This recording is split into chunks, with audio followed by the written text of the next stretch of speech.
নমস্কার বন্ধুরা, সবাই কেমন আছেন? আশা করছি সবাই ভালো আছেন। আপনাদেরকে একটা দুঃখের খবর জানানোর জন্য আমি এলাম। এই মুহূর্তে আপনাদেরকে আমি খুব একটা ভালো করে ভিডিও দিতে পারবো না, কেননা এই মুহূর্তে আমার শরীরটা খুবই খারাপ। প্রায় অনেক বছর ধরে আমাশা করেছিল, আমাশাটা আমি ততটা কেয়ার করিনি। তো এখন এই মুহূর্তে প্রচণ্ড বাড়াবাড়ি হয়ে গিয়েছে। হঠাৎ করে একদিন দেখছি আমার পিঠের চালে প্রচণ্ড যন্ত্রণা হচ্ছে, আর আঁতকা উঠছে খালি, আর খালি খালি ঘন ঘন পায়খানা পাচ্ছে। তো আমি ডাক্তারখানায় গেলাম, ডাক্তার ওষুধ দিয়েছে আর এখন একটু রেস্টে থাকতে বলেছে। মোটামুটি ওই 15-20 দিনের মতো ওষুধ দিয়েছে। তো আপাতত 7-8 দিনের মতো খেয়েছি, এখন দেখছি একটু মোটামুটি কম আছে।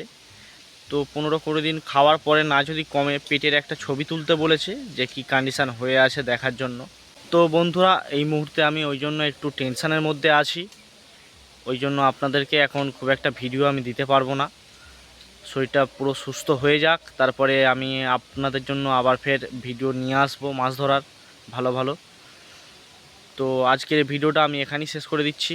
আর একটা কথা বলে রাখি বন্ধুরা, আপনাদের রোগকে কখনো বড় করবে না, ছোট থেকেই আপনারা চিকিৎসা করবে যদি আপনাদের মধ্যে কোনো ছোট রোগ থেকে থাকে, না হলে পরবর্তীকালে আমার মতো হতে পারে। তো আজকের ভিডিওটা তাহলে এখানেই শেষ করে দিলাম। সবাই ভালো থাকবেন। Good bye.